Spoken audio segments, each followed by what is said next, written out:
Eh bien, imaginez qu'un enfant surdoué commence soudainement à avoir certaines opportunités, des universités, non? Des personnes, donc des universités, des institutions commencent à le contacter pour qu'il continue à se développer.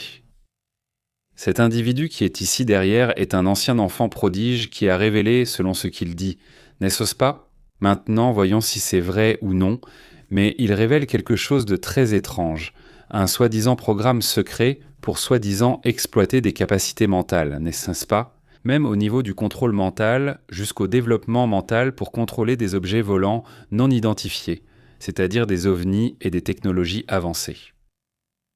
Cela arrive, Jordan Jossack ou Jossack, affirme avoir été un enfant surdoué, qui a été publiquement séparé des classes scolaires traditionnelles pendant son enfance, pour participer à un programme qui portait sur des compétences mentales très avancées. Selon lui, j'insiste, car je ne sais pas, il invente peut-être tout ça, il faudra voir d'où vient cette histoire. Mais son programme s'appelait GATE, un programme dont je ne parlerai pas si d'autres programmes similaires n'avaient pas déjà été révélés auparavant. Et avec le temps, il a été prouvé qu'ils sont réels, non? Il faut se rappeler que, lorsque ces documents ont été révélés par Obama, 5 millions de documents, il a été démontré que des programmes qui étaient toujours entourés de mystères et que tout le monde disait « oui, bien sûr, exactement », non. Personne n'y croyait. Puis ils ont découvert l'existence de programmes de contrôle mental. Des programmes pour pouvoir voir à distance. D'ailleurs, le programme auquel il participait avait aussi cela, l'idée de pouvoir voir dans d'autres endroits où tu n'es pas. Selon lui, tout a débuté lorsqu'il s'est démarqué sur le plan académique dans le programme GATE pour élèves à haut potentiel, où des psychologues se sont intéressés à ses capacités cognitives. Il affirme lui-même avoir été transféré dans des installations spécialisées à l'ouest de New York, où il aurait reçu une formation en dehors des méthodes éducatives conventionnelles. Parmi les activités qu'il décrit figurent des exercices de vision à distance, comme je te le dis, c'est-à-dire la vision à distance, des états modifiés de conscience et des pratiques destinées à développer des capacités mentales considérées comme extraordinaires. L'affirmation qui a le plus marqué parmi tout ce qu'il déclare, c'est qu'il a été entraîné à interagir avec des technologies avancées supposées et des véhicules non conventionnels en utilisant uniquement la conscience et l'esprit. Il en parle dans un podcast où, c'est toujours un témoignage étrange, non? Évidemment, un témoignage bizarre.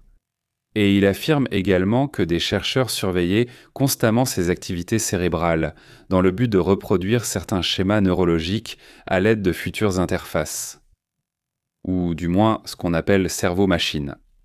Parmi les éléments les plus controversés figure son récit de l'existence d'une sorte de sphère ou de relique qui, selon lui, réagissait à l'observation et faisait partie des expériences menées.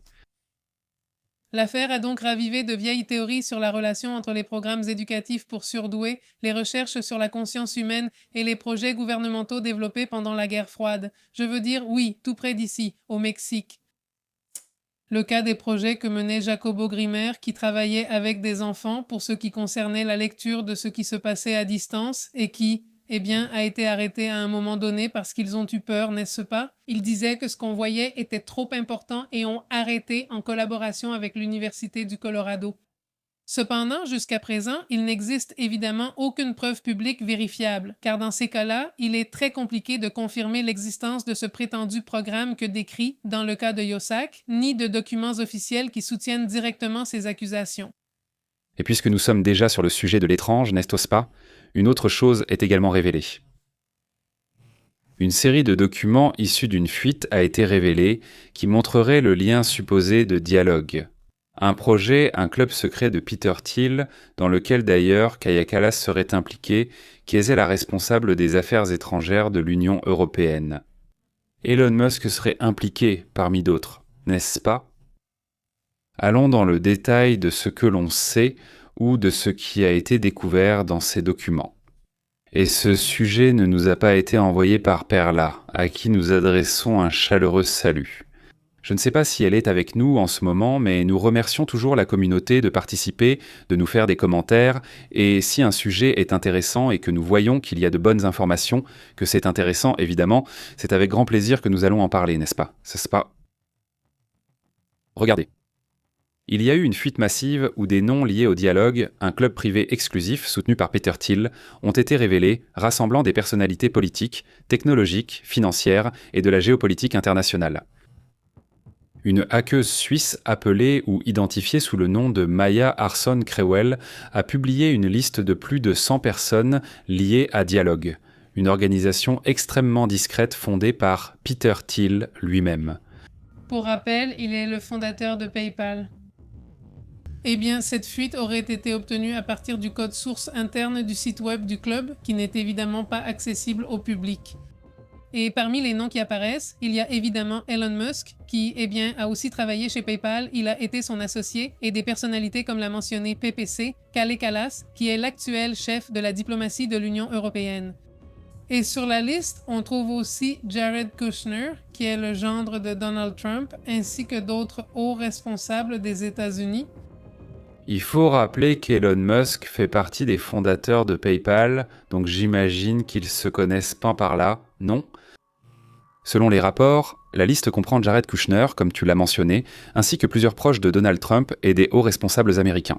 Il y a Scott Bessey, le secrétaire au Trésor, par exemple Dan Driscoll, secrétaire de l'armée, qui pourrait bientôt prendre la place de Pete Hegseth. Il y a aussi Hailey Huffman, chef de cabinet intérimaire de l'administration de contrôle des drogues, c'est-à-dire de la DEA.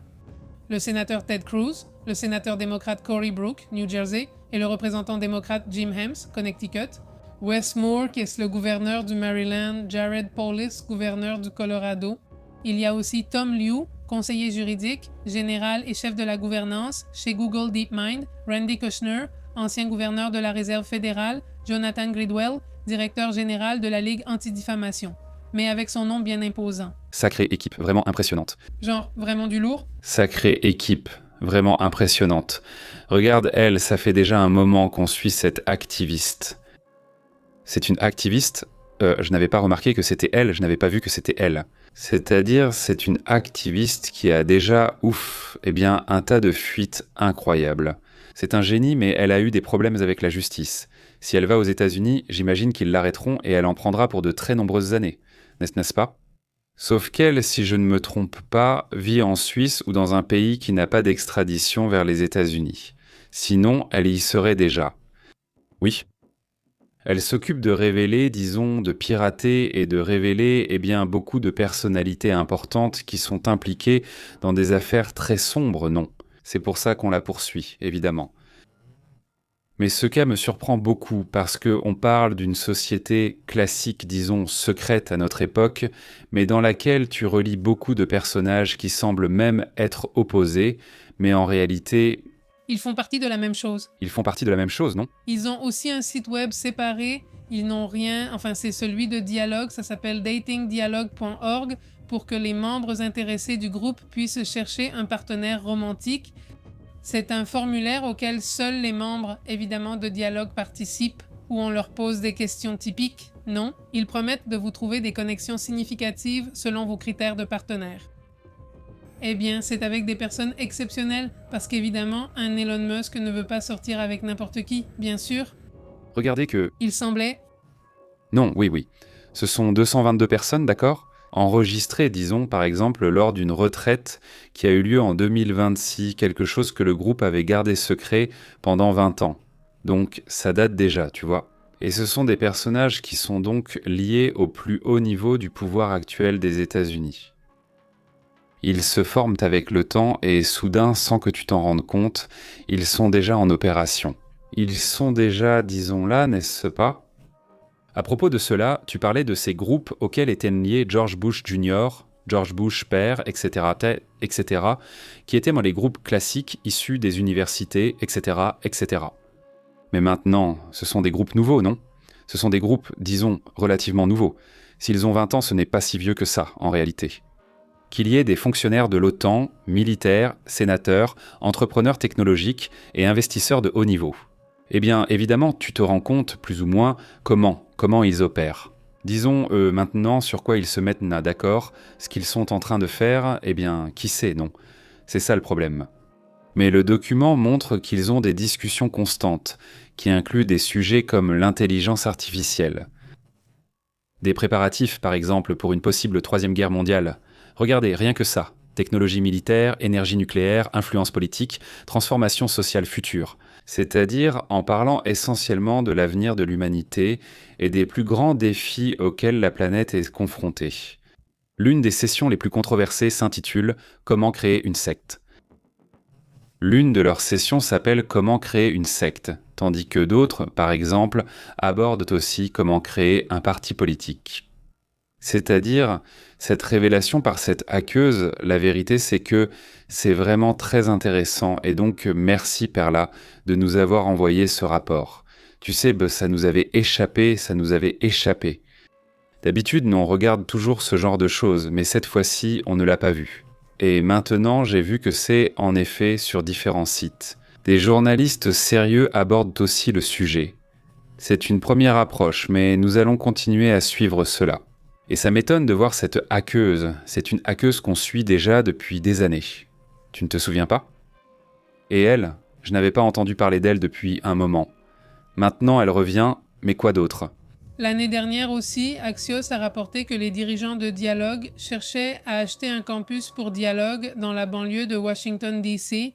Et tout récemment, un homme politique qui s'appelle André Bellman a publié une invitation de dialogue sur un blog. Là-bas, El Bueno, non, ce n'était pas il y a peu, c'était en 2022, juste pour qu'on se rende compte du temps qui est passé. Et de façon moqueuse, il a pris des photos de combien on lui faisait payer pour aller à un événement. C'était déjà avec une réduction de 70%, ça revenait à 16 800. 46 $, c'est-à-dire que s'il avait payé 100%, eh bien, l'inscription aurait coûté plus de 56 000 $ pour aller à un de leurs événements. Imagine un petit événement tranquille. Tranquille. C'est pour ça qu'il dit... C'est que j'en ai envie. Il dit ce gamin, ce n'est pas comme si ceux de la Coupe du Monde étaient un si bon marché. Pour lui, oui, il le compare ainsi et le partage avec eux. À ce niveau-là, à ces hauteurs. Oui, je pense que c'est comme ça. Moi sûrement... Bon, passons à d'autres sujets importants. Nous continuerons à suivre celui-ci.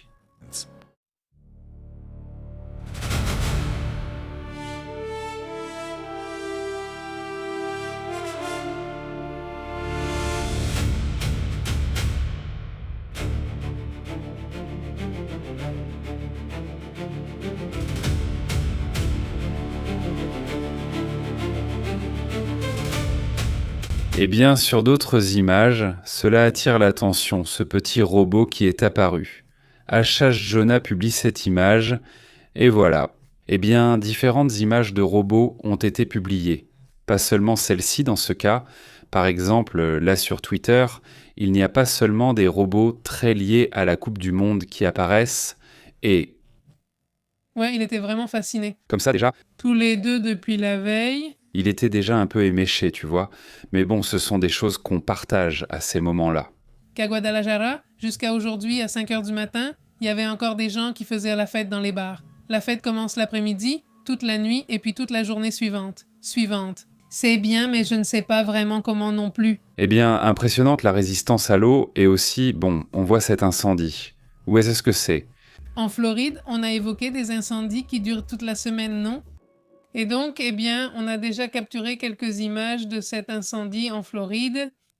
Eh bien... C'est ce qui s'est passé. On allait à l'aéroport international d'Orlando en discutant. Orlando. Les incendies de forêt continuent d'affecter le sud-est des États-Unis depuis un certain temps. C'est encore un exemple de ce qui se passe dans le monde. Qu'y a-t-il d'autre là-bas? Qu'y a-t-il d'autre? Pas d'image. Images normales, des images. Bon, c'est que là, en ce moment, de la... Grosse tempête survenue ici. Ah, la tempête, je vous parlais tout à l'heure de ce sujet, pas de la tempête qu'on vit. On va en parler tout de suite, on va en discuter. En attendant, eh bien, un énorme service de commentaires, je ne savais même pas pour la présidente. Et Anna. Salutations à Anna, salutations à Anna. Oui. Tu m'as dit qu'on avait reçu un message, je pense que c'était de la FIBA. Il me semble que le premier message parlait d'un incident dans une mine, et je n'ai pas eu le temps de répondre. J'étais en voiture et je me suis dit que je répondrais plus tard. Et puis, tout à coup, on reçoit un autre message et ensuite tu m'envoies la vidéo. Et voilà, c'est ça, c'est ce sujet. Donc oui, c'était vraiment fou, non? Salutations à toute la communauté du Costa Rica. Eh bien, il s'est clairement passé quelque chose d'étrange là-bas, dans cette mine, ou dans les environs de cette mine. J'imagine que c'est un message, non? Comme pour dire à la présidente, nous étions ici. Je ne sais pas si c'est le crime organisé, mais ils n'aiment pas qu'on traîne par là, car ils savent qu'ils finiront par perdre le contrôle de cet endroit. Salutations Anna, salutations au père de Novak. Aujourd'hui, c'est la journée mondiale de la promenade. Juste pour regarder, c'est fou. Eh bien, salutations, dit Pépé. Cette courtoisie me plaît beaucoup, c'est tiré d'un film, dit-il, de Tapatia Plus. Non, oh non, non, en fait, on l'a faite pour la chaîne. C'est Pépé qui l'a faite. Oui, bon, ce n'est pas moi qui l'ai faite, je l'ai programmée, disons. Je l'ai programmée pour que ça fonctionne pour la chaîne. C'est pourquoi, quand on nous a dit que non l'autre jour, je n'étais pas d'accord. J'ai répondu que ça correspond à la personnalité de la chaîne selon moi. C'est-à-dire parce que je l'ai faite en pensant, enfin je l'ai faite. Le prompt, disons, pour ça en pensant à la chaîne, à ce que je crois que la chaîne est. Et donc c'est ce qui est sorti, je l'ai trouvé très intéressant, ça m'a plu, il y a eu plusieurs versions. Celle-ci est celle que j'ai préférée. Merci beaucoup. Tapatia. Salutations. Sylvia dit aussi que ça ne me surprend pas de Polly, il amène ses gens, son agenda au Colorado, mais personne ne veut voir ça. Elle demande de quoi il s'agit, de quoi il parle, ça ne me surprend pas de Police. De quoi s'agit-il? Salutations Sylvia. Salutations aussi à Perla, à Martin. Très bonjour à Raphaël Sierra, comment ça va, et à toute la communauté qui arrive. Martha Gabi. Salutations. Comment vas-tu? Un grand salut aussi à Christy Krantz. Comment vas-tu Christy? Salutations. Christine, bonjour, membre de Wakaton. Membre de Wakaton. Christy, allez ma Christy, c'est pour te saluer, excellent. Elle a de la corne ici. D'accord, je t'ai déjà salué, excellent. Salutations chrétiennes à tous les membres. Bon, eh bien passons à d'autres sujets, passons aussi à d'autres thèmes importants.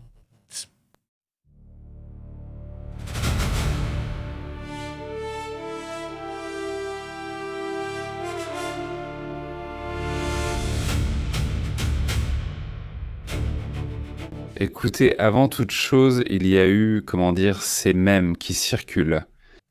C'est-à-dire, il dit Tlaloc. Si vous savez déjà comment je suis, pourquoi m'invoquez-vous? C'est ce qu'on dit par là, et en fait, regardez, je veux que vous voyiez l'image. Voyons si vous voyez laquelle c'est. Des images éclairantes de comment étaient les tempêtes par ici. Mais oui, il y en a eu à plusieurs endroits. Oui, celle-ci était ici. Qu'est-ce que c'est ici à Monterrey? Regardez, avant le match de demain du Japon. Voyons si ça ne leur... Ça suffit. C'est ça, le jeu. Je ne le crois pas non plus, mais regardez comment était la rivière. Quand la tempête est arrivée, elle a été violente. Une autre chose, regardez, je vous ai mis cette image. On pourrait croire que c'est un ouragan, non? Enfin, que c'est déjà un ouragan. Une tempête tropicale. Bon, évidemment, ça n'a duré qu'un court moment. Ou très peu. Non, ce n'était pas long, mais regardez ça. Je disais tout à l'heure que c'était costaud. Vraiment fort. C'est la pluie, et là, ce sont les Japonais. Je crois que j'ai besoin d'un hôtel dans celui-là. Ce n'est rien. Oh là là, les pauvres Japonais, ils en ont vraiment bavé parce qu'ils étaient dans le stade. Bon, mais non, ils sortent et il pleut énormément et il n'y avait pas de bus de presse parce qu'apparemment il y en avait un, mais il n'était pas là. Alors ils sont tous trempés comme ça, les pauvres. Les journalistes? Attends, les journalistes? C'est déjà celui-ci. Oui, je ne l'ai. J'habite vraiment là. Et en plus, ils n'ont pas laissé les Japonais entrer pour voir l'entraînement. Pas les Japonais. Ce n'est pas l'équipe, c'est que personne n'est entré. Entre. Aïe. Bon, les gars, ceci aussi, eh bien, ça circule. Eh bien, voyons si ça ne va pas se bloquer, on te le met. Celle-là, non? Que se passe-t-il?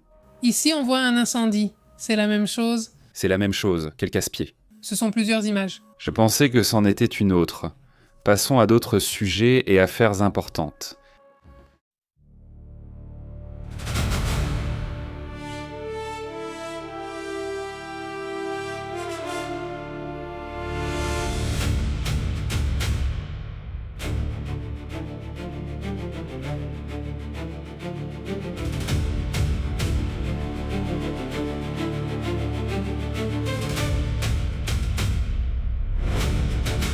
Par conséquent, les affaires également importantes. Regardez, en passant aux nouvelles internationales, ce Premier ministre Starmer ne veut pas rester Premier ministre du Royaume-Uni, il a donc déjà fixé un délai pour sa démission. Donc tu penses qu'il va vraiment partir? Oui, ils l'ont déjà, comme on dit, avec la En fait, s'il le menace sérieusement depuis plusieurs mois, depuis qu'on a découvert que l'ancien ambassadeur est lié à l'affaire de Jeffrey Epstein, eh bien son travail est essentiellement en suspens. Et donc aujourd'hui, les ministres demandent à Starmer de fixer une date limite pour sa démission avant la fin de la semaine. Donc le gouvernement, on parle du parti qui est de son côté. C'est-à-dire, on ne parle pas de l'opposition parce que l'opposition, bien sûr, le demande tout le temps, mais les membres de son propre parti ont déclaré qu'il doit démissionner d'ici la fin de cette semaine. Eh bien voilà, c'est comme ça, non? Voilà le commentaire qu'ils font à Starmer. Évidemment, c'est un personnage qui a bien réussi dans certains domaines internationaux, mais qui a aussi eu des difficultés en interne sur ce sujet. Exactement. Et en plus, il y a déjà un possible gagnant qui s'appelle Andy Borja. Il a remporté les élections prévues hier. Il me semble donc qu'il va prendre le pouvoir, disons, celui qu'on voit comme le prochain Premier ministre. Donc bon, c'est compliqué parce que tous les pays doivent ensuite s'adapter au nouveau. Et c'est vrai que le Royaume-Uni change très facilement. Il change aussi très souvent. Oui, exactement. Eh bien, regardez, il y a déjà ce sondage dont je vous ai parlé il y a un moment, où nous avons posé une question très basique, mais bon, qui reste d'actualité avec la Coupe du Monde. Tu préfères Messi ou Ronaldo? C'est aussi simple que ça, ils sont presque à égalité. En fait, la vérité, c'est que la différence n'est pas très grande. Ce sondage a déjà reçu 160 votes. Voyons ce qu'en pensent les gens. Un autre sujet attire aussi mon attention. Ce que dit le président. Youssef Aoun, qui est le président du Liban, demande qu'un cessez-le-feu soit instauré, mais précise qu'il le veut élargi. Il ne demande pas un cessez-le-feu total. C'est le mot qu'il utilise après avoir parlé avec le secrétaire d'État des États-Unis, Marco. Rubio, exactement. Il faut rappeler que Marco Rubio est le ministre des Affaires étrangères. On l'a peu vu, mais aujourd'hui, il a eu un long échange téléphonique avec le président du Liban. Et donc, selon ce qui est rapporté sur les réseaux sociaux, il a même remercié Marco Rubio pour le soutien de Washington et a souligné que la cessation des attaques israéliennes est un pilier très important pour faire avancer les négociations. On ne peut négocier tant que durent les attaques et le chef d'État exige aussi le respect de la mission. La trêve conclue depuis avril, qui a déjà été prolongée à plusieurs reprises. Cependant, ces prolongations ne sont pas respectées, ni par le Hezbollah, ni par Israël. Et cela, disent-ils, est important pour préserver la sécurité, la stabilité, la souveraineté et l'intégrité territoriale du Liban, ce qui pose problème car Israël est déjà intervenu et il est très difficile de le faire partir ensuite. C'est difficile. Une fois que tu entres dans un pays, pour qu'on te fasse sortir, ça va être vraiment compliqué. Donc, voilà. C'est l'exigence qui vient non seulement du Liban, mais même des États-Unis, pour pouvoir calmer cette zone, n'est-ce pas? Salutations à Obdulia. Comment vas-tu? Un grand salut. J'imagine que celle qui dit Lucia doit être Leonardo, j'imagine. Mais bon, salutations à Leonardo, salutations aussi à Lucia. Évidemment, il dit « Toujours sans électricité et j'ai une cuisinière électrique. Je ne mange plus que du McDonald's. Je vais finir par rouler dans la maison. » Il dit « Chihuahua, Leonardo, tu n'as toujours pas eu de solution ?» Il dit qu'il est allé acheter des vêtements pour oublier qu'il n'a pas d'électricité et que ça fait du bien. Il ajoute « Bien sûr, c'est vrai, à chaque fois que tu achètes quelque chose de nouveau qui te plaît, n'importe quoi, c'est toujours super, non? Salut aussi à Italo. Et qui d'autre est là? À Robert Ortega, à toute la communauté qui nous suit, à Martin. Comment vas-tu? Salut, il dit que tout va bien en République dominicaine. Ça pourrait être le pire jusqu'à présent. Oui, on y va, mais pas vraiment pour ce sujet, plutôt pour ce qui concerne l'Ebola. Martin, allons à ce sujet qui devient très intense. Et eux, ils fêtent le football, le match nul qu'ils ont eu, et ils se réunissent avec plein de monde. Regardez ce qui se passe en République démocratique du Congo.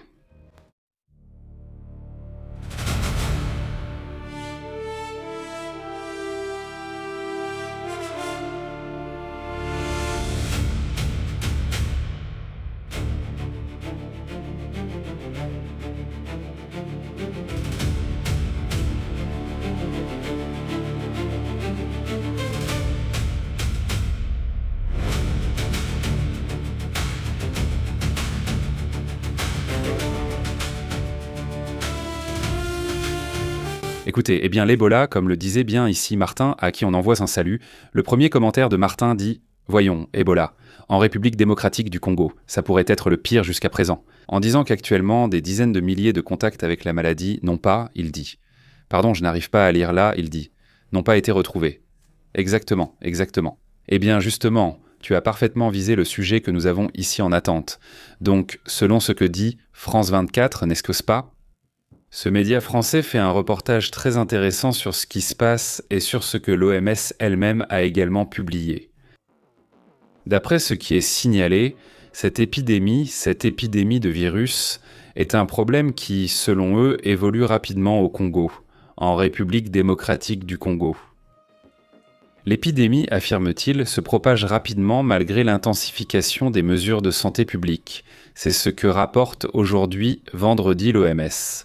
Ils affirment que l'épidémie a commencé mi-mai, bien qu'ils estiment qu'elle aurait débuté en janvier.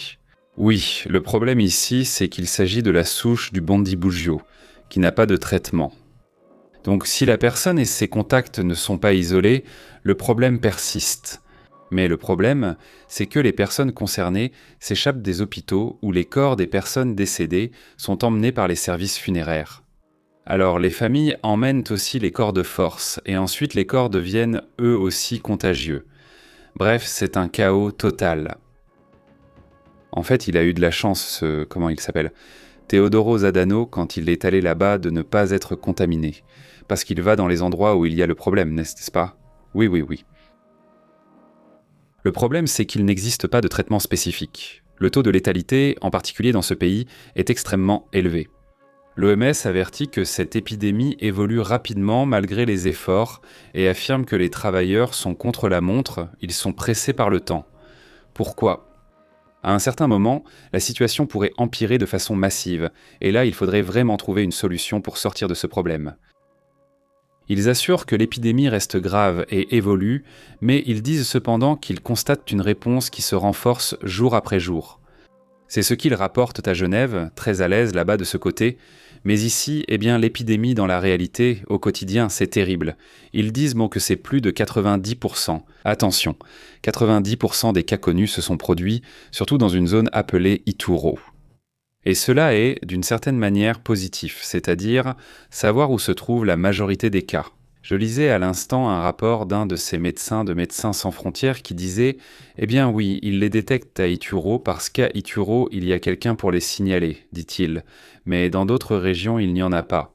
Il n'y a personne, c'est-à-dire ce n'est pas que 90% des cas se trouvent à Ituro, mais plutôt que dans d'autres régions, il n'y a personne pour te les signaler, parce que là-bas, c'est contrôlé par tel groupe, je ne sais pas qui, et par telle bande, je ne sais pas quoi, pour ainsi dire, pas des groupes. » Donc ils disent qu'il y a des zones où évidemment ce n'est pas qu'il n'y ait pas de cas, c'est simplement que l'information n'est pas mise à jour dans ces endroits.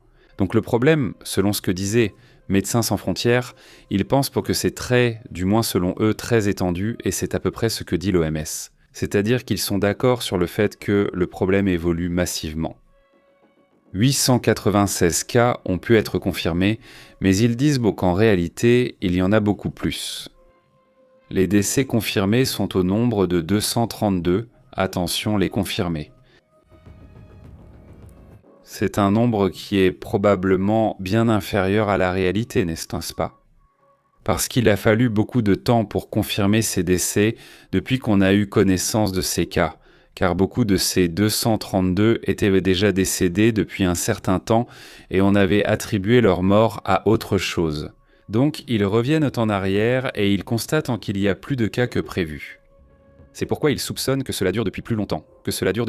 Exactement. C'est le plus probable. En fait, ils le découvrent. Avec une infirmière. C'est-à-dire, l'infirmière, j'imagine qu'ils ont vraiment identifié que le problème était autre chose, que ce n'était pas ça. Je ne me souviens plus. Ils l'ont confondu avec une maladie courante là-bas, le paludisme, d'où l'absence de diagnostic immédiat. Ils le confondent avec le paludisme, et du coup, ils ne faisaient pas les tests nécessaires pour voir ce que c'était. Quand ils s'en rendent compte, le problème est bien plus vaste que ce qu'ils pensaient, non. Mais bon, un salut à Martin, salutations à toute la communauté. Passons à d'autres sujets également importants.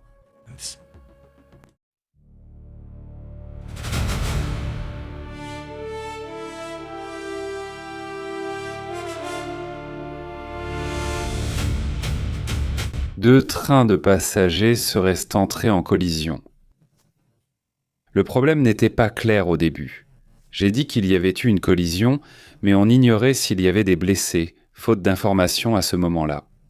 Nous en avons parlé depuis le matin, juste après que cela se soit produit, mais maintenant il y a déjà beaucoup de blessés. N'est-ce pas? Oui, il y a 89 blessés de gravité variable, c'est-à-dire graves, légers, etc. Et au moins une personne aurait perdu la vie? Ces 2 trains sont entrés en collision aujourd'hui, comme l'a dit Pépé, au sud de Bedford, une localité qui se trouve à environ 90 km au nord de Londres. Eh bien, la police des transports britanniques a confirmé cet incident qui s'est produit à 17h30 heure d'été britannique. Ils ont assuré qu'il s'agissait d'un rapport de collision impliquant 2 trains de la région de Bedford, dont les convois appartenaient à East Midlands Railway. L'un circulait en direction sud vers la gare londonienne de St. Pancras, et l'autre se dirigeait vers Kirkby et l'autre vers Nottingham. Ces 2 villes se trouvent au centre de l'Angleterre, mais malheureusement, elles ont eu cet incident. Selon un témoin qui voyageait dans le train, ils ont ressenti comme une explosion de bombe et à partir de là, il y a eu des blessés, etc. Mais ils parlent seulement d'un bruit fort comme une bombe. Eh oui, c'est ça. En fait, ils ne savent pas ce que c'est. Ils ne savent pas ce que c'est. Évidemment, je veux dire, ils ont eu un accident. Oui, bien sûr. Ils ne savent pas ce qui l'a provoqué. Mais bon, ils vont mener des enquêtes sur cette affaire. Comment vas-tu, Elisabeth Lozano? Ravi de te voir ici. Anna, Lucie, Léonard plutôt, parce que ce Vic, Ro, Marcella, toute la communauté qui arrive. Merci beaucoup. Passons à d'autres sujets également importants. Qu'est-ce que tu as par là? Aujourd'hui aussi, Trump a présenté un avion qui a été très controversé, cet avion que le Qatar lui a offert, et eh bien, aujourd'hui, il le présente avec toutes les modifications apportées au nouveau Air Force One. Imaginez, je veux dire, tu ne sais même pas s'il est complètement buggé, rempli de micros ou je ne sais quoi. Je suppose que oui, les filles en ont. Que... Regardez, il est là, ce Trump, il le présente là, on le voit en arrière-plan. Ils l'ont changé de couleur, si vous vous souvenez, parce que avant, en fait, hier, plusieurs médias ont commenté que c'était étrange parce que les gens qui travaillent dans l'avion présidentiel partageaient des images de l'avion, comme s'ils faisaient leurs adieux à l'avion alors qu'ils n'avaient rien dit. Alors, eh bien, aujourd'hui, ils le présentent et en plus, évidemment, ils ajoutent la ligne dorée que Trump adore, parce que la couleur qu'ils utilisent habituellement est plutôt un bleu ciel avec du blanc. Ils présentent maintenant cette nouvelle couleur, abandonnant le bleu ciel. Parce que le bleu ciel date de l'époque de Kennedy, c'est une couleur de l'époque de Kennedy, et maintenant ils passent à une couleur plus intense avec du bleu marine, la bande rouge et évidemment la bande dorée, qui est la classique de Trump en fin de trompette. Regardez, c'est, disons, la photo de l'avion en entier, non? Il est dans l'avion? Oui, non, qu'il est beau, il est beau. Oui, ils avaient besoin qu'il soit neuf. Malgré de vives critiques, ils l'ont accepté. Oui, bien sûr, c'est étrange que ce soit un cadeau comme ça, n'est-ce pas? Et puis, surtout venant d'un pays qui, pour commencer, n'était même pas une démocratie, non? Et un pays qui est impliqué dans plein de cas de corruption. Oui, pour commencer. Bon, voilà la situation. Passons à d'autres sujets également importants. Écoutez donc.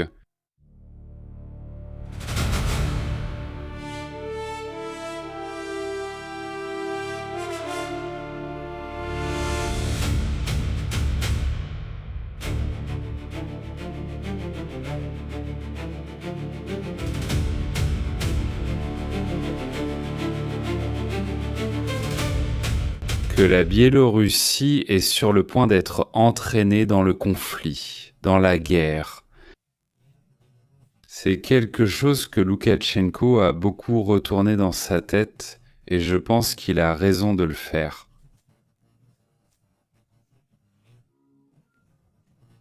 Pourquoi s'impliquer dans une guerre, honnêtement, qui n'a même pas de sens et dont les effets sur la Russie ont été terribles, n'est-ce pas ? Le président ukrainien lance un ultimatum en menaçant la Biélorussie. Eh bien, en gros, cela signifie qu'ils devront assumer les conséquences s'ils continuent à agir comme ils le font. Parce qu'on a aussi vu des drones russes entrer en Biélorussie et, depuis là, attaquer ou, selon nos enquêtes, envahir l'Ukraine par le nord. Donc toute cette situation a aussi poussé Loukachenko lui-même à réagir. N'est-ce pas? C'est-à-dire, Loukachenko réagit, il va même jusqu'à s'excuser auprès de Zelensky, ce qui est assez remarquable. Il lui envoie une lettre, n'est-ce pas? Il lui envoie une lettre. Comment cela s'est-il passé? Le dictateur Loukachenko a déclaré hier, je crois, que l'Ukraine ne doit pas craindre d'action militaire de la Biélorussie, En réalité, jusqu'à présent, il n'y a pas eu d'attaque de leur part. C'est-à-dire que la Russie a bien envoyé des choses depuis là-bas. Oui, il y avait un camp d'entraînement là-bas pendant les 2 premières années de la guerre, puis ils sont partis. Loukachenko a réussi à se maintenir, même si, ce qu'on appelle la Biélorussie, c'est presque la Russie, non? Et il a présenté ses excuses à Zelensky pour ses déclarations dures précédentes. Pour le média Al Arabi, qui est un média arabe, où il critiquait le président. Et il dit « Peut-être que je suis allé un peu trop loin à un moment donné, mais c'était une réponse à ses déclarations infondées. Oui, nous avons 500 objectifs. Oui, nous savons exactement où se trouve Loukachenko. Demain, nous attaquerons avec 1000 drones, a-t-il affirmé. » C'est-à-dire, il assurait que Zelensky avait dit cela et que c'est pour cela qu'il avait réagi ainsi. Il dit « Je garde le silence. » Tout le monde a été surpris par mon silence, je l'ai compris. Cet homme subit une forte pression. Jeune, inexpérimenté, non militaire, peut-être que quelque chose ne lui paraît pas cohérent. Je suis restée silencieuse, mais j'ai dû répondre quand ils m'ont menacée. C'est ce que j'ai fait, dit Loukachenko. C'est ce qu'a dit Loukachenko. Oui, il explique pourquoi il l'a fait, c'est-à-dire qu'est-ce que Zelensky a dit pour qu'il réagisse de cette manière. Et Loukachenko propose soi-disant de rencontrer Zelensky, même en Ukraine. C'est-à-dire, Loukachenko, disons que dans ce sens, il a suffisamment confiance pour dire « je me réunis à l'intérieur d'eux ». C'est-à-dire, c'est comme s'il disait ceci. J'ai, les choses. J'ai l'assurance de pouvoir aller en Ukraine. Il ne m'arrivera rien. Autrement dit, en pensant que ce personnage a vraiment cherché à ne pas s'impliquer dans le conflit. Parce que Poutine l'a pressé de toutes les façons. Rappelons qu'à un moment, il ne participait même plus aux réunions. Il faisait toujours semblant d'être malade. Tu te rappelles la réunion prévue avec les alliés de la Russie ? Oh, j'ai mal au ventre, non ? Alors, c'était le cœur ou autre chose, il trouvait toujours une excuse. Et puis après, il a commencé à prendre confiance et il a recommencé à participer aux réunions et tout ça, mais je vois que Loukachenko a peur de Poutine. Il a peur, mais en même temps, il a assez de cran pour ne pas entrer en guerre, parce qu'imagine la pression qu'il doit avoir. Non, en fait, le fait que Poutine place des armes nucléaires en Biélorussie, c'est un sujet qui concerne Poutine, c'est-à-dire ils se servent de la Biélorussie. En plaçant ces armes nucléaires là-bas, mais on dirait que Loukachenko n'a pas pu céder sur ce point, n'est-ce pas ? N'est-ce pas ? Exactement. Il dit à Zelensky « Si tu t'es senti offensé, je m'excuse pour mes paroles. Peut-être n'aurais-je pas dû dire cela, sachant qu'il mène une guerre. Peut-être aurais-je dû éviter de m'exprimer aussi durement au nom de la Biélorussie et en mon nom. Il ne doit s'attendre à aucune action militaire. » Voilà le sujet, non ? La réponse est intéressante. Quelles étaient les chances, disons qu'il y a 2 ou 3 ans, Loukachenko doive présenter des excuses à Zelensky ? Il les demande parce qu'il sait que ses paroles pouvaient aussi avoir des conséquences, n'est-ce pas ? Et vraiment, là, je vois qu'il ne veut pas être entraîné dans la guerre. Maintenant, il doit faire preuve de courage. Ce Poutine, s'il apprend qu'il est en train de présenter des excuses à Zelensky, il va être furieux, bien sûr, s'il reçoit l'information, parce qu'en ce moment, il est très, très isolé, non ? Voilà. Bon, nous avons aussi d'autres sujets, d'autres thèmes importants, parce qu'il y a des signes au sein de l'Union européenne que la Russie pourrait s'ouvrir au dialogue. Tu te souviens qu'il y a peu, on a vu une image de plusieurs ministres des Affaires étrangères, des ambassadeurs de Russie, d'Europe, qui sont allés au bâtiment du ministère des Affaires étrangères, là où se trouve Sergueï Lavrov, là où se trouve le ministre des Affaires étrangères. Ces ambassadeurs sont arrivés, il me semble que c'était la France, l'Allemagne, l'Angleterre, l'une des 3 plus grandes puissances d'Europe. Ils rendaient en visite au ministère dans un silence total. La presse était là, mais ils n'ont rien voulu dire. Apparemment, il y avait des rumeurs à ce sujet. Ce jour-là, nous avons commenté qu'il allait commencer à y avoir un dialogue entre l'Europe et la Russie. Eh bien maintenant, il semble que cela va se confirmer. Cela se confirme. Un canal de dialogue a été ouvert, ce qui reste essentiel à préserver, car c'est souvent le dernier espoir avant d'aggraver la situation. La Russie a déclaré aujourd'hui être ouverte au dialogue avec l'Europe, mais a averti qu'elle refusera tout ultimatum ou négociation sous conditions imposées. Et en fait, Moscou veut aussi imposer ses propres conditions, pas celles de l'Europe. Il n'aime pas vraiment l'idée de devoir négocier. Et le porte-parole du Kremlin, Dmitri Peskov, a indiqué que « le bon sens impose la nécessité de ces contacts », dit-il, car il y a une énorme quantité de questions complexes en suspens. Parce qu'au final, la Russie et l'Europe continuent d'avoir une relation, il y a toujours un échange énergétique, car il est compliqué de l'interrompre complètement. Et il a été très direct en disant que les Européens ont une idée très erronée. Ils partent du principe que les négociations avec la Russie doivent se faire à partir d'une position de force. C'est leur plus grande erreur. Ce dialogue n'aboutira à rien. Eh bien, voilà ce qu'ils disent. Tu sais, ça m'a interpellé qu'un météorologue d'ici, de Nuevo León, ce Victor Manuel, il me semble que mon professeur, s'il retweet ou partage, pardon, je me suis trompé, je me suis embrouillé, il partage ce qu'une personne publie. Un journaliste japonais de ce que vous voyez ici, c'est-à-dire de ce que dit le journaliste déjà traduit. Le journaliste japonais ne précise pas cela et affiche cette image. Voyons si je peux l'ajouter ici. Il dit ce qui suit, il dit Monterrey, tout à coup il s'est mis à pleuvoir comme une pluie torrentielle, soudaine. Il dit une forte averse avec des orages qui rafraîchissent l'air. C'est un soulagement. Ça oui, il dit non. Et en vérité, oui, bon, c'est le commentaire que fait Tomoyuki Yabe en direct. Compte Twitter, non? Il montre cette image. Voilà la pluie. N'est-ce pas? Oui, non, c'était très fort. Elisabeth Lozano, présente dans les commentaires, vient aussi de Monterrey. Comment as-tu vécu cela? Tu étais dehors? Et tes amis de Monterrey, comment ont-ils ressenti la situation? Mais le sujet, c'est l'énorme averse. Oui, cette grosse averse, c'est drôle à voir parce que là, en ce moment, je reçois beaucoup de commentaires de Japonais qui sont ici à Monterrey ou au Mexique en général, non? C'est amusant de voir les différentes visions. Lui est reconnaissant car la température baisse, alors qu'un autre ici dit « On m'a envoyé au Mexique. Comment ils survivent ainsi? » C'est-à-dire, ils s'imaginent qu'il y a 27 mm d'eau tous les jours. Non, ça n'arrive pas comme ça. Ils ont continué. C'est très rare, non? Oui, il pleut, mais pas non plus dans ces proportions. Oui. Oui. Je sais. Et s'il vient au Mexique pour survivre ou pour ce qu'il fait, il exagère et dramatise tout. Beaucoup de courage à ce gars-là. Salutations Panterita, comment vas-tu? Ophé Mendez, salutations. Bonsoir Caribel, comment vas-tu Caribel? Aussi salutations. Très bien. Où est Caribel? Voilà Caribel. Salutations Caribel, comment ça va? Qui est là par ici? Marcella Riquelme, bonsoir, bonsoir à toute la communauté qui arrive, merci beaucoup. Eh bien, passons à d'autres sujets, d'autres thèmes aussi importants.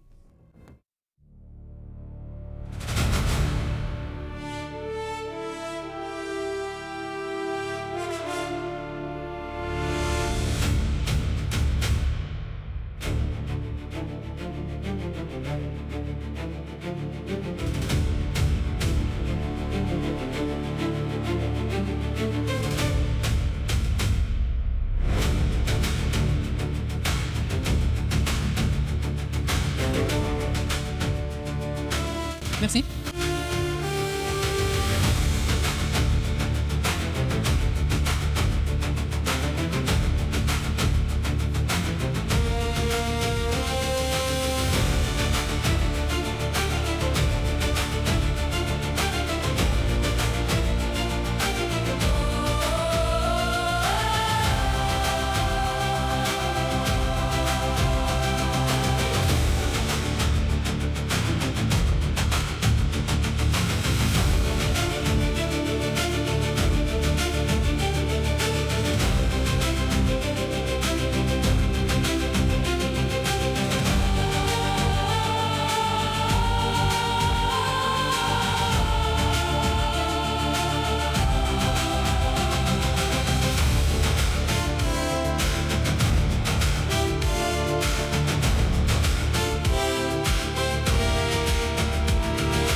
Eh bien, passons maintenant aux commentaires.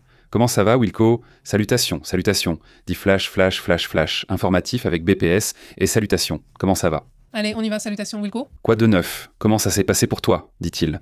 Et 100 000 personnes dans le parc Fundidora le jour du... Non, enfin, hier, oui, là-bas pendant le FanFest, non.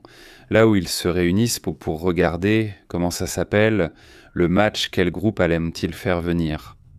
Je crois qu'ils ont amené, ils ont fait venir Caballo Dorado, vous savez laquelle c'est. Allez, pour ceux qui ne connaissent pas et... Tout le monde là. Connaît. Non, eh bien ceux qui ne vivent pas ici au Mexique, peut-être qu'ils ne la connaissent pas. Mais bon, c'est eux qui l'ont emmené. À eux? Oui, je crois, c'était hier, non? Imagine, ça se voit, tout le monde danse pareil. Le premier jour où ils ont amené qu'il y a eu un match du Mexique, ils ont fait une fanfest et je crois que c'était ce Chayano. Non, Chayano, c'était un week-end. Un week-end? Quand est-ce qu'il a joué? Il a joué un jeudi, puis il est allé au Mexique, je ne sais pas. Je ne me souviens pas quand il a joué. Mais ils ont même fait venir Chayano imaginer. Chayano et Canyon ont joué, oui. Oui. Attends, il n'a pas joué. Il a aussi joué, en plus il a été gardien de but. Oui. Il dit les Caraïbes avec une ville où on dirait qu'on est dans une friteuse à air. Il dit, c'est-à-dire il fait une chaleur incroyable. En ce moment, si tu touches les murs extérieurs, ils sont brûlants, comme des pierres pour griller des choses, vraiment très chaud. Mais avec ce petit rafraîchissement qu'on a eu aujourd'hui, eh bien, les choses se sont un peu améliorées, non ? Oui, dit Leonardo, il dit Pépé, papa, quand tu sors d'une crise, tu en ressors plus fort, plus rien ne t'effraie, même pas une panne mondiale. Ha ha ha ha. Bonjour, très bien. Qui dit cela ? Il dit Léonard, laisse Léonard, santé, Solidi, question, bonjour, je viens avec une question, mais j'ai besoin que vous répondiez avec sincérité. À qui le dit-il? Pourquoi les Mexicains n'aiment-ils pas Messi? Regardez la vidéo sur lui. Comme personne, il est meilleur que comme joueur. Soli, moi je n'ai rien contre Messi, en fait je ne connais pas beaucoup de gens qui ne l'aiment pas, en fait je connais plus de gens qui n'aiment pas Ronaldo que ceux qui n'aiment pas Messi. Non, il y a beaucoup de fans de Messi. Énormément de fans. Moi, nous avons le fils d'un ami l'a croisé dans un restaurant là-bas à Playa del Carmen. Lionel Messi, il est tombé sur Lionel Messi, imaginez-vous, et il l'a vu. Et bien sûr, photo et tout. Non, il a une photo là avec Lionel Messi. C'est-à-dire, non, toujours, c'est juste ça.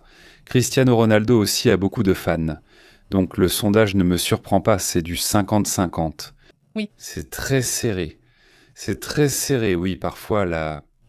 Contrairement à beaucoup d'autres footballeurs argentins, je veux dire, mais si comparer, eh bien c'est assez simple, parce que ici on a eu énormément de joueurs argentins qui jouent chez les Tigres, chez les Rayados, et il y a toute une communauté argentine en fait qui vit déjà ici, ils sont restés vivre ici et tout, mais il y a toujours, disons, un ego très élevé, non ?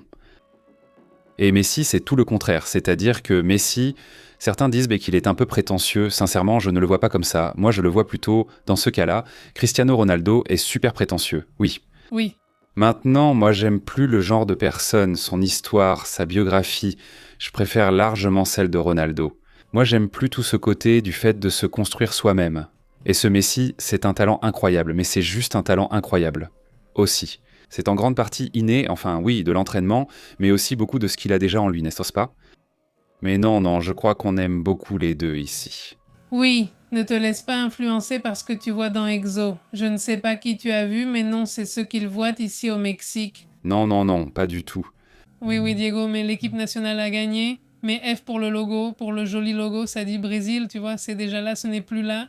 Je n'ai pas vu le match de... A gagné contre Haïti. Je t'ai dit oui, tu m'as dit 3e. N'est-ce pas ? Mais je ne l'ai pas vu, oui, non. Oui, je n'ai pas pu le voir, je veux le voir. Eh bien, je veux dire, 3-0, ça me paraît peu de buts. Je veux dire, pour que ce soit Haïti, qu'est-ce qu'Haïti a fait pour qu'on ne leur mette pas plus de buts ? N'est-ce pas ? Ça me paraît aussi bizarre, non ? Je trouve que c'est vraiment très peu. Bon, encore une fois, oui, c'est que le Maroc aussi est aussi en grande forme. Le Maroc arrive très fort. Oui, regarde le Maroc. Le jour où il était prévu qu'il joue contre le Brésil, il disait « On nous appelle le Brésil d'Égypte ». Et j'ai dit « Oh, quel clown !» Le Brésil d'Égypte. D'Égypte, pardon, d'Afrique. Donc peut-être que le gars n'avait pas tellement tort. Et j'ai dit qu'il exagérait, mais bon, ils ont déjà 2 victoires. Non, mais le Maroc, oui, ils sont arrivés en demi-finale. Oui. Je sais, mais le fait qu'il ait dit qu'on leur disait qu'ils étaient comme le Brésil, j'ai trouvé ça exagéré. Mais bon. Le Brésil d'Afrique, peut-être, mais qui d'autre ? Je veux dire, en ce moment, je ne sais pas, pour les amateurs de foot ici. Oui. Ça n'arrive plus, on ne le voit plus, quoi ? Quel est votre artiste préféré ? Ingrid et Pépé, salutations de Mazatlan, salutations à Martin. Très bien, merci beaucoup pour ce super chat, et voyons Astrid, quoi ? Quoi ? Quel est ton artiste musical préféré ? C'est vraiment difficile, je veux dire. Demande-moi maintenant et je vais t'en dire un, demain je t'en dirai un autre, après-demain un autre, tu vois ? Parce que ça vous arrive pas aussi que ça dépend du jour, non ? Il y a des jours où tu es, par exemple, là, oui, ces derniers jours, celui-ci m'a beaucoup plu, celui-ci m'a vraiment plu.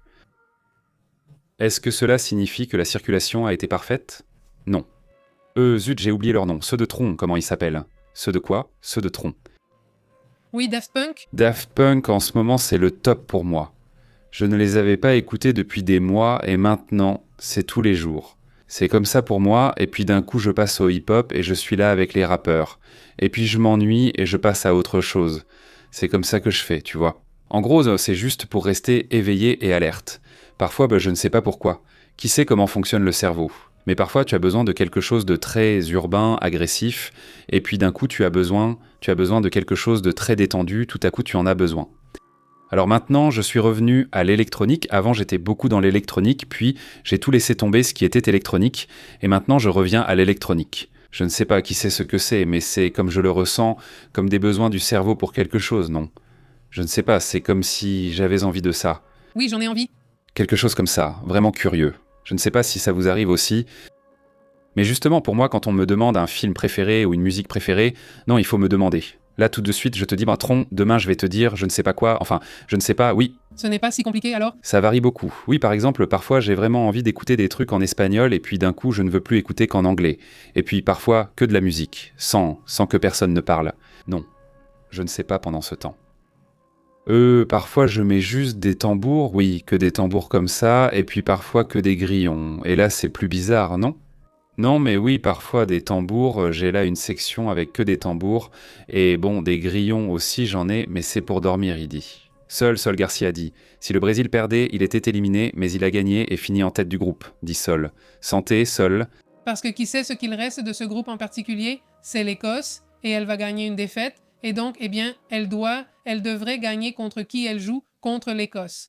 Le Maroc joue, c'est donc là que l'Écosse saura si elle passe. Ce sont le Maroc et le Brésil qui passent, oui. Je pense que oui, c'est plus reconnaissable. Les États-Unis passent aussi, c'est déjà fait. Voilà, c'est fait. Oui. C'est fait, il en manque encore comme ça. Celui de l'Australie? Jack Draper dit « Jogo bonito ». Eux. Ils sont beaux.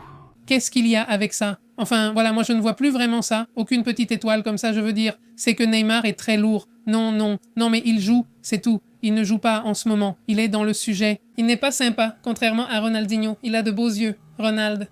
Il a un jogo bonito. Eh bien moi. Je vois qu'il fait juste ses dunks. Non, mais tu ne peux plus le faire. Oui, non, dunks. Salutations à Leonardo qui dit « Pépé est déjà mon voisin. Il commence déjà à régler le problème. Je lui ai fait comprendre que je n'allais pas mettre d'argent. Je vais juste l'aider avec la main-d'œuvre. Il dit « Comment ça? C'est vous qui allez le réparer. » Ce sont ceux qui s'occupent de l'électricité qui doivent le réparer. Ça oui, c'est curieux, Fernando. Oui, c'est étrange. Ici, ils ne peuvent même pas t'impliquer. Tu ne peux même pas y toucher. C'est-à-dire, tu ne peux pas. Ça doit être eux, la Commission fédérale d'électricité. Personne ne peut toucher à ça et fais comme tu veux. C'est-à-dire eux, et oui, ils sont généralement efficaces et viennent le jour même ou le lendemain. Mais tu ne peux pas y toucher, tu ne peux pas, genre, t'en mêler ici, laisse-moi, je vais le réparer. Non. Non, même pas le compteur. Rien, tu ne peux rien réparer. Oui, à l'intérieur de la maison, oui, mais à partir de là, vers l'extérieur, rien. C'est curieux, non? Oui, dit Tapatia, elle dit qu'il se balance, qu'il semble fier et chrétien, très agréable. Tu vois, moi je ressens l'inverse. C'est curieux. Oui, moi c'est totalement l'inverse. Chrétien, je ne le trouve pas très simple. Pas que ce soit mal ou quoi que ce soit. Simplement, même si j'insiste, je préfère sa biographie, j'aime plus sa biographie à lui. Mais oui, je trouve qu'il est un peu prétentieux et j'insiste, non, je ne pense pas que ce soit. On dirait le gars d'American Psycho, hyper obsessionnel. Obsessionnel, oui, avec ce qu'il fait, oui, il dit ça, mais non. Comme dans American Psycho. Alicia dit bonjour, elle dit.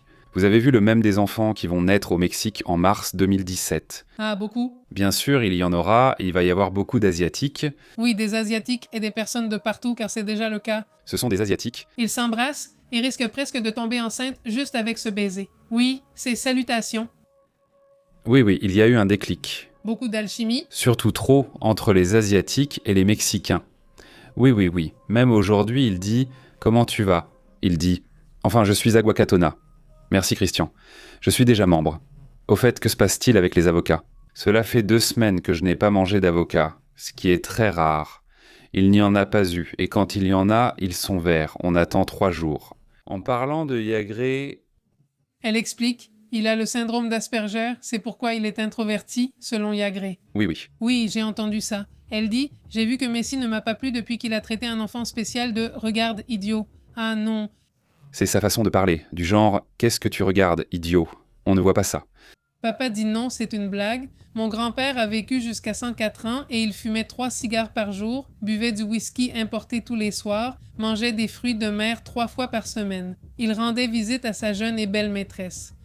Parce qu'il est toujours à moitié, quoi. Où est la moitié? Et c'est tout? Oui, la chinguetas. Je ne trouve pas la moitié de la blague. Eh bien, je vis de Tatiana. Comment? Comment ça, je vis de Tatiana? Le papa de Nueva. Le papa de Nueva. Où est le papa de Nueva? Banda Machos, la finale. C'était Banda. C'était envoyé Banda Machos, Panterita et Tatiana. Sérieusement? Papa Nueva, où est-ce la moitié? Quoi de neuf? Salut. Bon, voyons s'ils mettent la moitié. Il dit Cristiano Mbappé. Je trouve qu'ils sont un peu snobs. Messi, je trouve qu'il est dans son propre monde, ni chaud ni froid. Il dit Christy, il dit Wyckoff. C'est qu'il est un enfant spécial, c'était Ronaldo. Il dit Wyckoff. Alors, comment va Wyckoff? Salutations à Oli. Où est Oli? Je ne la vois plus. Salutations à Oli. Wendy, comment vas-tu? Salutations. Où est le sondage? Le sondage est dans la section communauté. Voyons voir comment ça va. Voyons voir comment avance le sondage tout de suite. Au fait, salut Wendy, comment vas-tu? Regarde si tu peux accéder à la section communauté. Je vais quand même mettre le post ici, dans le chat. Bon, voilà le post et c'est tout. Tu descends un peu et tu trouveras le sondage là. Il y a déjà 185 votes, voyons si je peux le mettre ici, et c'est à 55 contre 45%. Je veux dire, il y a une légère différence en faveur de Messi. En deuxième place, c'est Cristiano. Mais c'est vraiment un pourcentage très minime, n'est-ce pas? Oui, non, et je ne dis pas non. Ici, il ne s'agit pas de savoir qui a le plus de points ou de buts. La question est simplement qui tu préfères. Qui préfères-tu voir dans un match? Peu importe. Oui, le jeu de Messi m'a vraiment surpris dans ce match du 3-0, non? Impressionnant la facilité avec laquelle il marque des buts. C'est vrai, ça m'a vraiment surpris, la façon dont... Enfin, c'est comme ça avec lui, n'est-ce pas? C'est-à-dire, on dirait qu'il a quelque chose, comme si tout était super bien calculé. C'est pour ça qu'on parle de ce qu'ils disent sur l'Asperger. Je ne sais pas si c'est vrai, c'est très... Mais parfois, il a une vision que les autres n'ont pas, n'est-ce pas? Je crois que c'est aussi son talent. Percy voit parfois ce que d'autres ne voient ni pas et dit « Cet angle ici, je ne sais pas, il calcule ». Et boum, je veux dire, il a évidemment quelque chose de génial, ou même beaucoup de génie. C'est ça.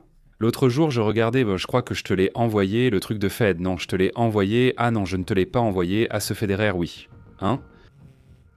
Les deux coups, je vais te parler de lui. Je les ai vus avec le temps, lui, hein? Il sert, et c'est faute, oui, et même pas. Même l'arbitre ne dit pas que c'est faute, c'est-à-dire que la balle est sortie de la ligne, ni le joueur ne dit que c'est dehors. Tout le monde croyait que c'était dedans, mais lui dit qu'il va la sortir, et tout le monde reste silencieux. Mais si personne n'a dit que c'était dehors, oui. Et lui, il dit oui, mais si, c'était dehors. C'est-à-dire, oui, c'était dehors. Et enfin... Oui, on demande à quelqu'un de vérifier? Oui, c'était dehors. Mais personne ne l'a vu. Lui, depuis sa position, savait déjà que c'était une faute. Et ensuite, mais l'autre, celui-ci n'est pas le surprenant. Le surprenant, c'est le suivant, oui. Imagine que il y avait ce gars, le russe, je ne me souviens plus comment il s'appelle, non?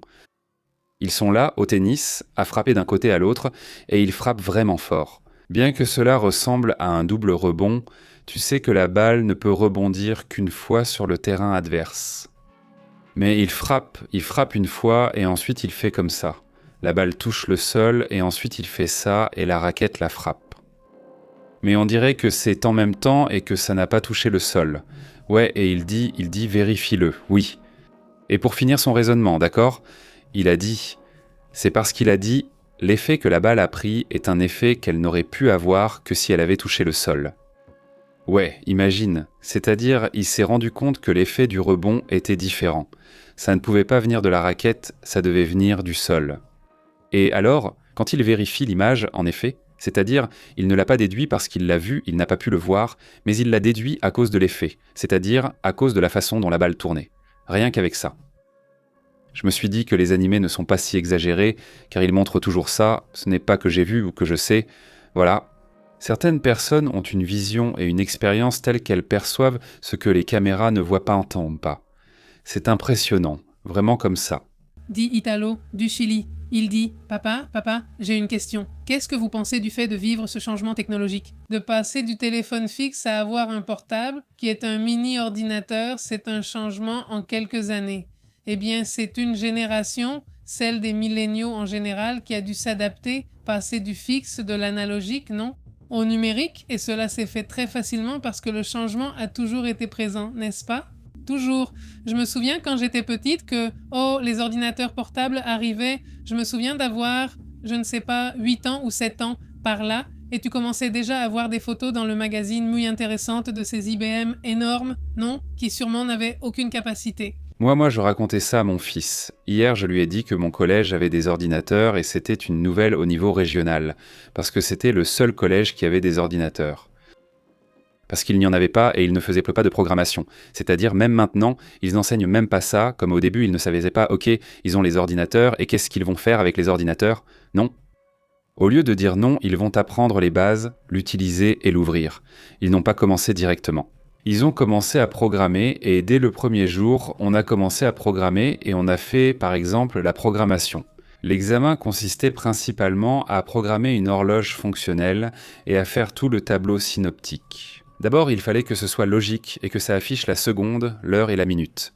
Très bonne enseignante d'ailleurs, mais quand j'étais enfant, l'Atari, je ne sais pas. Donc tous ces types de jeux, et ainsi de suite, au fur et à mesure que tout avançait.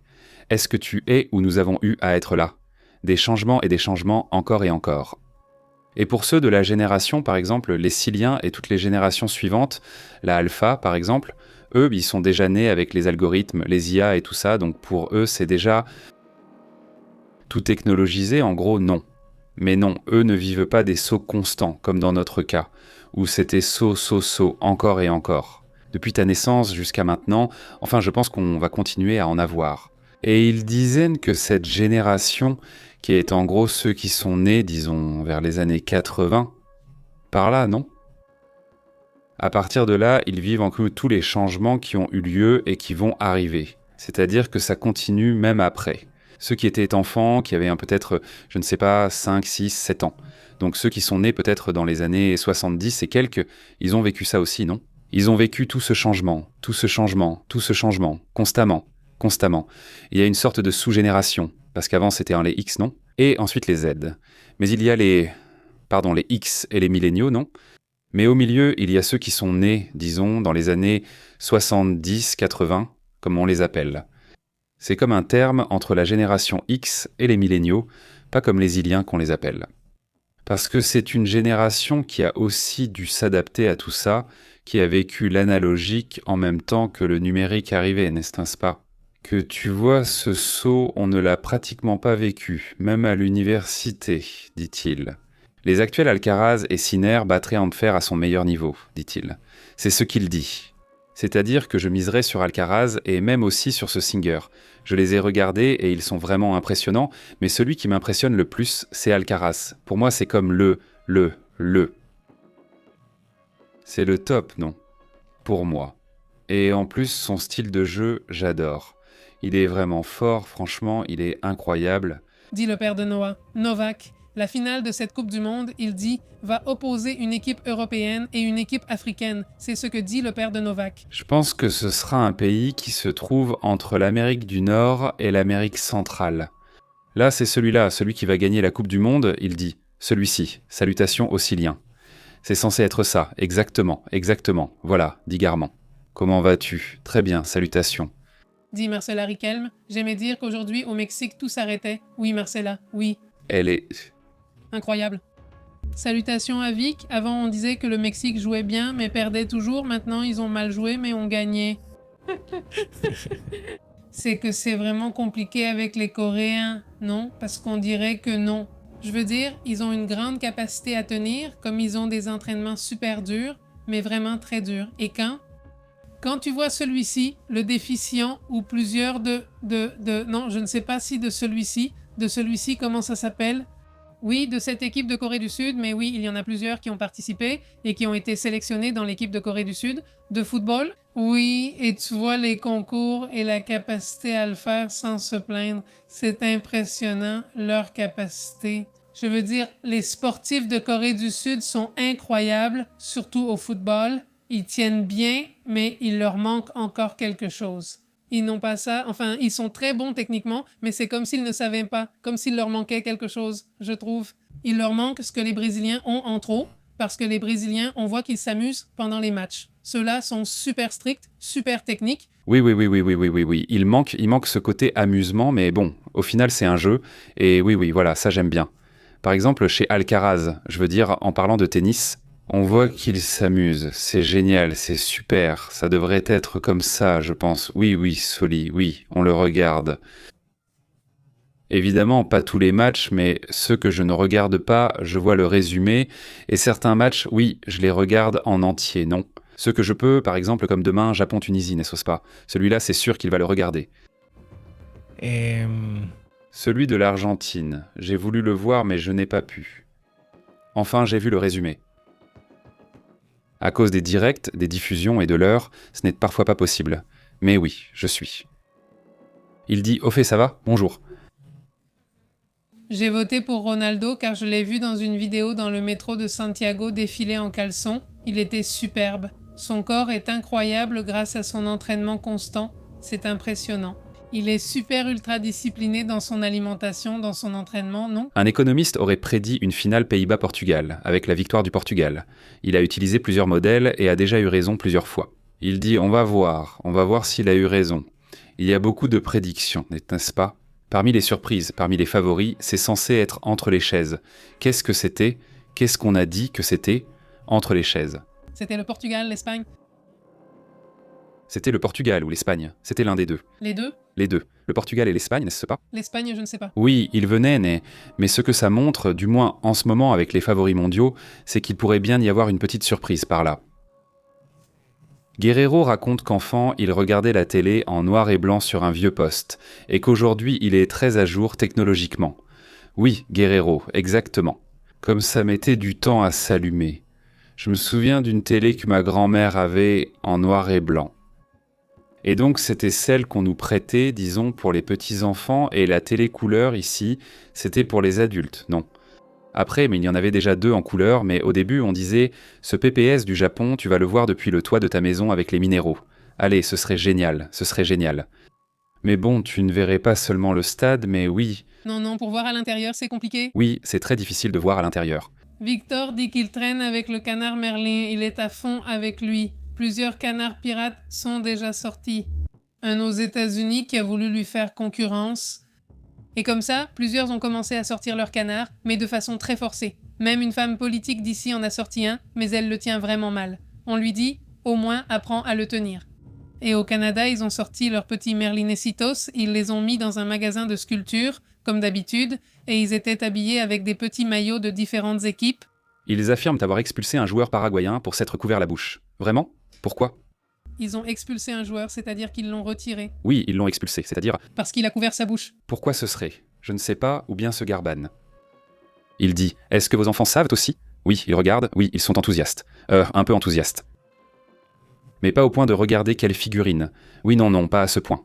Non, pas à ce point, mais ils ont quand même été enthousiastes. Ils jouent au Mexique. Surtout celui du Mexique, non, mais ils ont aussi regardé des petits bouts d'autres matchs, comme ça, juste pour... On dirait que oui, ils s'intéressent beaucoup à tout ce qui est géopolitique, non. Enfin, tous les deux. Et ils sont là, genre, ah, celui-là fait partie de l'OTAN et celui-là n'en fait pas partie. Évidemment, imaginez, ici on parle de ces sujets tous les jours. Donc maintenant, c'est devenu quelque chose de très familier. Et des choses sur les pays, des choses qui les intéressent ou qui nous intéressent. Et ce pays-là, c'est quoi son histoire? Non, ils connaissent mieux les drapeaux que moi, franchement. Et le plus petit me donne une leçon. Ils étaient en train de faire les drapeaux. Et celui-ci c'est celui-là, et celui-ci c'est celui-là, et celui-ci c'est celui-là, et celui-ci c'est celui-là. C'est-à-dire, et moi franchement, je ne me souvenais plus comment était celui d'Haïti, vraiment, pour être honnête, tu vois. Donc j'ai même dû vérifier. Non, oui, c'était bon. Voilà. C'était celui d'Haïti. Oui, mais c'est sympa. Parce que en fait, je ne voyais pas trop l'intérêt, je pensais que ça allait les ennuyer, mais non, ça a été intéressant. Parce que en plus, tu lis les histoires des joueurs. Et tu les vois aussi, donc ça rend ça vraiment sympa. Il a été viré pour racisme, apparemment?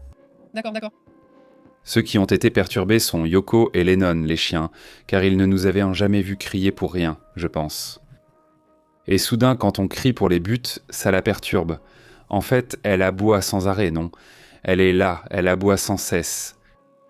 Il dit, commentaire. Merlin a deviné Mexique contre Corée. Qu'on le fasse deviner les autres matchs, peut-être qu'il sera comme le poulpe. Paula, oui, je me souviens du poulpe. Bien sûr que oui. Il dit qu'il arrête le dîner, mais il continue à écouter. Bon appétit, ils commencent à dîner.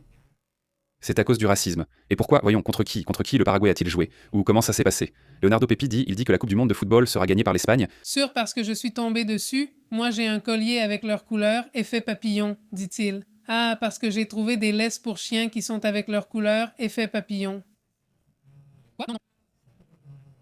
Ce commentaire dit que le fils du docteur Simi a donné des consultations gratuites à vie à Merlin. Il dit c'est super. C'est-à-dire, le fils du docteur Simi est vétérinaire, c'est bien. Le docteur Simi a déjà ouvert une clinique vétérinaire. Eh bien, une clinique vétérinaire façon supermarché avec les prix les plus bas, car aujourd'hui c'est incroyable comme c'est devenu cher. Je comprends que c'est un business, mais il y en a qui exagèrent vraiment. Et il dit ça parce que c'est une règle que les joueurs ne peuvent pas se couvrir la bouche, car ils disent généralement des choses racistes, et s'ils le font, c'est carton rouge direct. D'accord, je ne savais pas. Je ne savais pas, bon sang, non, mais maintenant j'ai compris. Il s'est couvert le visage, il va insulter. Dit Louis-Albert Jordan. Il dit « Le Mexique m'a plu, leur proposition de jeu, profiter des opportunités et gérer le match. Oui. » Oui, exactement. Tu vois comme c'est bien, je regarde tellement les matchs pour combler la solitude que je regarde même les conférences de presse d'Aguirre, n'est-ce pas? C'est-à-dire en entier, vraiment, il m'a vraiment plu, tu sais. Non, je n'étais pas si fan de lui, mais il m'a vraiment plu. Ses commentaires, ses discussions. Ce qu'il dit sur l'évolution du football, ce qu'il dit sur le fait qu'il a évolué en tant que personne. J'ai trouvé ça très intéressant, j'ai aimé les interviews, je le trouve très direct, très clair. Et ça? C'est-à-dire gérer le jeu parce que c'était toujours le truc typique, on disait qu'il joue très bien mais il se déconcentre. Comme ça vous vous énervez, non, alors vous vous énervez, déjà, je veux marquer le but qui me est... Et ce qui est en train d'être démontré, c'est que c'est « attends, non, c'est-à-dire « vas-y, ne perds pas le ballon là où tu ne dois pas ». Principalement non, c'est-à-dire, pour commencer... Bon, demain c'est au tour du Japon de jouer. Là tout de suite, ils ont commencé à parler du Japon, contre la Tunisie, à 10h du matin. Et tant mieux parce qu'après, il va pleuvoir tout le temps à 10h du matin. La probabilité est d'environ 10% le matin, donc si on attend l'après-midi, elle augmente à 75%. Mais bon, ils ont eu de la chance. Oui. Parce qu'il pleut aujourd'hui, eh bien si ça reste un peu large chaque jour, on verra si ça s'absorbe. Non, oui. Je crois que oui. Oui. Il dit « Pour moi, le meilleur joueur de tennis, c'était Sampras. Il est excellent. Sampras est excellent. C'est juste que maintenant, c'est un style très différent. » Beaucoup, oui. Oui, le jeu a beaucoup changé, oui. Je n'avais pas remarqué les différences, mais elles existaient. Incroyable. Et beaucoup de joueurs de cette époque continuent à jouer, mais en amateur, et parfois ils font des matchs d'exhibition, n'est-ce pas? Et on dirait qu'ils ont encore du jeu, oui. Bien sûr, dit Pantaleon, moi Pantelita, je vais être raciste avec le raciste parce qu'il est raciste, dit Pantelita. Isa, pourquoi les joueurs ne peuvent-ils pas se couvrir? Celui-ci dit, voyons Derry, la Coupe du Monde, c'est comme le Bitcoin, personne ne sait si ça va monter ou descendre, dans ce cas, qui va gagner exactement. Exactement, oui, je pense qu'il y en a. Oui, il y en a un, et surtout en ce moment, n'est-ce pas Derry? Tu as raison, enfin surtout en ce moment, c'est... Oui, il peut y avoir des surprises, non. C'est-à-dire, tu vois comment les équipes avancent, et celle à laquelle tu t'attends le moins peut faire un bon match et tout ce que tu veux, alors on va voir. Omar Trujillo dit « Pépé, des journalistes sportifs d'Uruguay à la Coupe du Monde ont mangé des tacos trop épicés et ne pouvaient plus parler, c'était leur faute. Trop de sauce, car les tacos seuls ne piquent jamais. » Oui, mais qui sait quelle sauce ils ont mise? Eh bien, ici, ça n'arrive pas. À Monterrey, j'ai l'impression que ça arrive moins souvent, mais oui, par exemple, à Mexico. Le classique, c'est quand on te dit que ça pique un peu, normalement ça pique pas mal, oui. Oui, c'est ce qu'on me dit. Enfin, on dit qu'il faut toujours goûter avant d'en mettre. Oui, dit Germain Ibarra. Il dit qu'en ce moment, la Turquie joue contre le Paraguay et là... Et comment ça se passe? Non, on va voir. Il dit bon, Brésil, il dit ok, 1-0 pour le Paraguay. Super, eh bien, on soutient le Paraguay, évidemment. On va voir comment ça se passe, non? Il dit ok, il en manque, ok, et au fait, il manque des likes, non? Santé, merci beaucoup, Francisco. Le Paraguay élimine l'Australie. Ça pourrait être, il dit. Vous avez vu la vidéo de Titi Henry et Zlatan en costume en train de dominer les caprices? Ils la soulèvent encore, ces gars-là, dit-il. Qui est Titi Henry? Eh ben, Zlatan, je le connais par le foot. Aïe, non, je ne l'ai pas vu. Où l'as-tu vu? Tu parles de... Ouais, ah. Titi Henry, je me souviens de Ribéry, vous vous souvenez de Ribéry? Je me souviens toujours beaucoup de lui, j'adorais ce monsieur français, ce français qui avait une cicatrice sur le visage. Un salut à Edison, salut, il dit. Mon idole du tennis a toujours été Steffi Graf. Steffi Graf, oui, oui, bien sûr. Son dernier match à la fin à Roland-Garros contre Martina Hingis, c'était magnifique. C'est génial, c'est génial. Voyons si je trouve ce match-là moi-même. En fait, d'elle, je n'ai rien vu. Enfin, à part des vieux matchs, mais enfin, à une autre époque, mais non, je n'ai rien vu. Je suis devenu très fan de ça, ça fait déjà, enfin, en août, ça fera déjà 1 an, non ? À jouer au tennis, et petit à petit, je m'y suis mis. Je ne regardais rien, en fait, tu vois. Enfin, à part un mur. Très rarement. Et maintenant, pratiquement tout mon historique, presque tout est lié au tennis, voilà. Oui, j'ai regardé comment étaient les jeux avant, s'ils ont beaucoup changé. Mais sinon, je ne me suis pas vraiment intéressé, tu vois. Louis. Salut, comment vas-tu ? Salut au Chili, il est déjà tard, n'est-ce pas ? Il est déjà presque minuit, il dit. Très bien, François Martin Castagneda. Oui, ils ont joué un match de tennis de 4 à 5 heures, ces joueurs étaient excellents, dit Martin. Eh bien oui. Oui, sinon, non, quand ça durait vraiment, mais on était déjà bien accro, non ? Et maintenant, beaucoup de matchs se jouent à 3 ou 4 heures du matin. Donc sinon, eh bien moi non, franchement comme ça non, je regarde juste les résumés, rien de plus, parce que... Mais j'ai des amis qui regardent le match, c'est-à-dire qui se lèvent à 3 ou 4 heures du matin pour regarder le match en entier. Franchement, c'est costaud ça. Il dit bon, ok, salutations. Il dit Panterita, ok, salutations. Garman, très bien. Qui d'autre est cela ? Salutations, dit Elisa Sofia, comment vas-tu? Elisa, et puis on salue Soria aussi. Salut à Sol Garcia. À Sol Garcia, nous la saluons. Allons-y. Les gars, n'oubliez pas que nous sommes sur WhatsApp, nous sommes sur Telegram, c'est là qu'on vous envoie les notifications pour les directs, et nous sommes aussi sur Facebook et Instagram. Et voilà. Demain, nous serons ici pour commenter ce qui se passe dans le monde, et le soir, eh bien voilà. Là, il y a une mise à jour sur le football, et évidemment une mise à jour sur ce qui se passe dans le domaine du cinéma, des films. Je dois encore voir certaines choses que je n'ai pas pu regarder cette semaine, en espérant en voir au moins une la semaine prochaine. Mais ce serait bien d'en faire un consacré uniquement aux films indépendants, non ? Même des séries indépendantes aussi, il y en a, mais bon. Portez-vous bien, passez un excellent week-end, on continue à discuter ici, à bientôt. Nous interrompons votre programme habituel. Merci de vous être branché sur la Verdade. Ici Pépé. En direct, la Verda est intense, pure. L'insolite est réelle, pure. Ici, nous l'analysons. Perspective globale. Ne reste pas à l'écart. Connecte-toi à la chaîne Pépé en direct. Pépé et Astrid aux commandes, qui disent les choses franchement. Journalisme brut. Ici, on respecte. Active l'alerte. Ne nous perds pas de vue jusqu'à la prochaine fois. Oui, monsieur. On fait l'appel, abonne-toi. Pépé en direct dans la place. Ne rate pas la prochaine, abonne-toi.